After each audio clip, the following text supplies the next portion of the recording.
Hello students, आज हम अपनी शॉर्ट रन इक्विलिब्रियम आउटपुट जो कि मैक्रो इकोनॉमिक्स का पार्ट है, इसका नेक्स्ट टॉपिक कंप्लीट करेंगे। Equilibrium GDP. इक्विलिब्रियम जीडीपी जहाँ पर अप्रोच पढ़ रहे थे लास्ट वीडियो, अगर आपने देखी होगी तो आपको याद होगा। अगर नहीं देखी तो प्लीज एक बार वाली वीडियो देख लीजिए, तो आपको ये वाली वीडियो फिर समझ में आने लगेगी। Equilibrium GDP we are talking about the AS is equal to AD approach या फिर y is equal to C plus I approach, जिसका मैंने न्यूमेरिकल टर्म समझा दिया था। अब हमें बात करनी है एक टर्म की जो कि हमारी ग्राफिकल रिप्रेजेंटेशन होती है। तो यहाँ पर हम बात कर रहे हैं ग्राफिकल रिप्रेजेंटेशन की।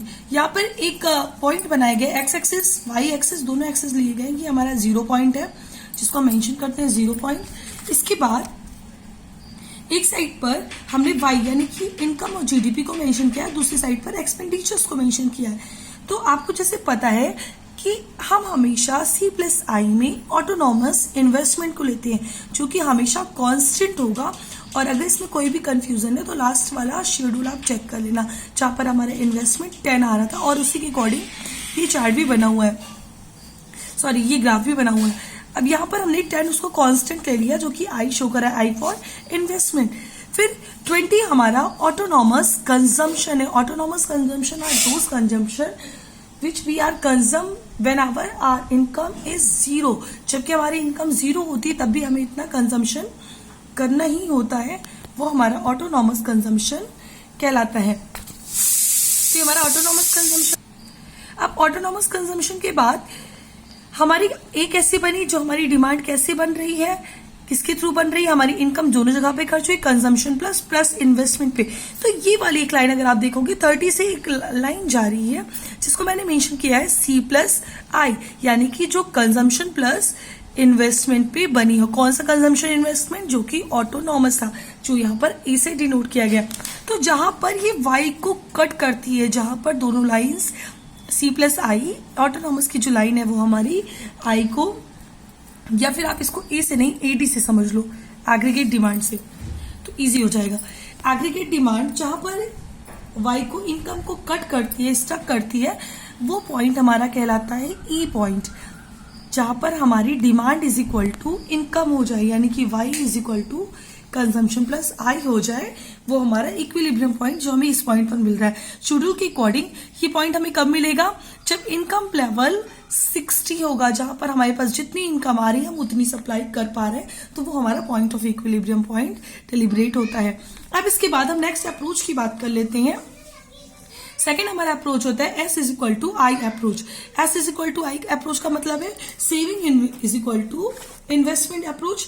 अब ये जैसे मैंने इसके पहले भी आपको बता रखा है कि इक्विलिब्रियम कैसे मिलेगा, अब जितनी सेविंग होती है, क्योंकि हम हमेशा 2 सेक्टर्स की बात करते हैं, प्रोड्यूसर सेक्टर और दूसरा हमारा क्या होता है, हाउस होल्ड सेक्टर। तो हाउस होल्ड सेक्टर जितना सेविंग करता है, प्रोड्यूसर सेक्टर उतना ही इन्वेस्टमेंट करना शुरू करता है। जैसे इसके लिए एक और मैंने शेड्यूल बना रखा है, अब देख लो। इनकम हमारी 0 है। अगर आपको लास्ट वाला चैप्टर याद होगा तो जब हमारी इनकम 0 होती है फिर भी हम कंजम्पशन करते हैं। तो कंजम्पशन क्या होता है, जब आपने कंजम्पशन कर लिया तो इसका मतलब आप या तो पैसे कहीं से मांग के ला रहे होगे, या फिर आपके पास जो आपने पहले से पैसे जोड़ के रखे हैं, सेविंग करके रखी है, उसको किया, उसी को खर्च किया, तो वहां पर हमारी सेविंग माइनस में चली जाती है। तो हमारी सेविंग कैसी हो गई, माइनस में चली गई थी, यहाँ पर -20 हो गया। फिर इसके बाद मेरी इनकम 20 हुई, मेरा कंजम्पशन अभी भी ज्यादा है, यानी 30 होगा कंजम्पशन, तभी तो सेविंग के इज इक्वल टू इनकम के बराबर नहीं आ रहा है। तो यहाँ पर हमारी सेविंग कैसी हो गई, -10 हो गई।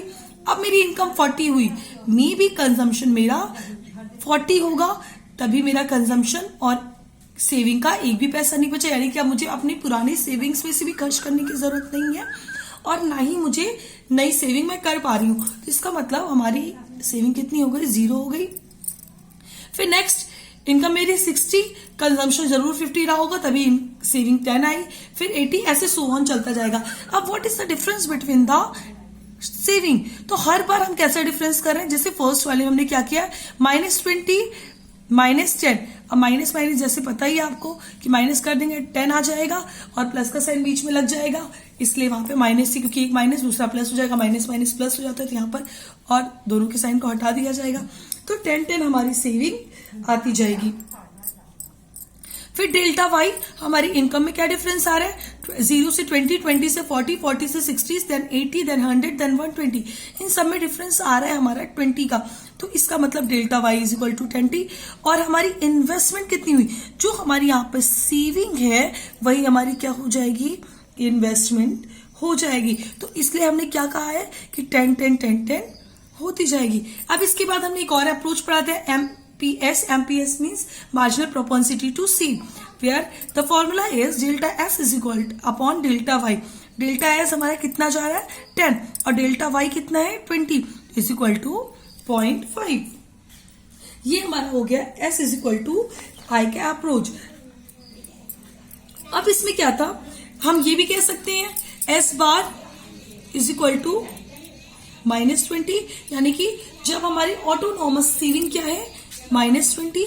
हमने क्या किया, जब ऑटोनॉमस कंजम्पशन कर लिया, हमारी सेविंग किस में चली गई, माइनस में चली गई। इसी तरह से जब हम एमपीएस की बात करें तो delta S upon delta Y हो रहा है, जो हमारा 0.5 हो रहा है। इसी बिहाफ पर अब इसी बिहाफ पे हम क्या करते हैं कि हमारा फर्स्ट बिहाफ है delta S is equal to -20, second है MPS is equal to delta S upon delta Y, जो हमने 5 डिफाइन किया है। एक एस फंक्शन भी हमने पढ़ा था पिछली बार, S function means saving function. तो अब सेविंग फंक्शन में भी देख लेते हैं। सेविंग फंक्शन का मतलब अगर आपको एमपीएस पता है तो उसके बिहाफ पर आप इजीली फाइंड आउट कर सकते हो कि कितनी आपके पास इनकम आ रही है, कितनी आपकी सेविंग आ रही है।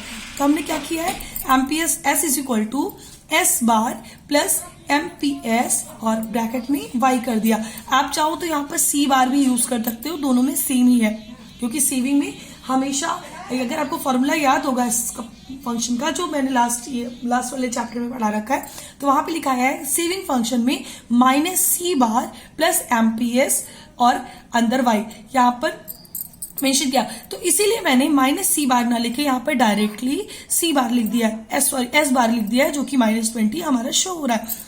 तो -20 प्लस 0.5 y।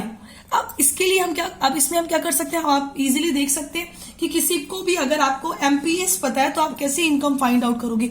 उसके लिए एक एग्जांपल मैंने लिखा है यहाँ पर कि in case your income is 100, अगर आपकी इनकम 100 है तो आपका कितना सेविंग होगा।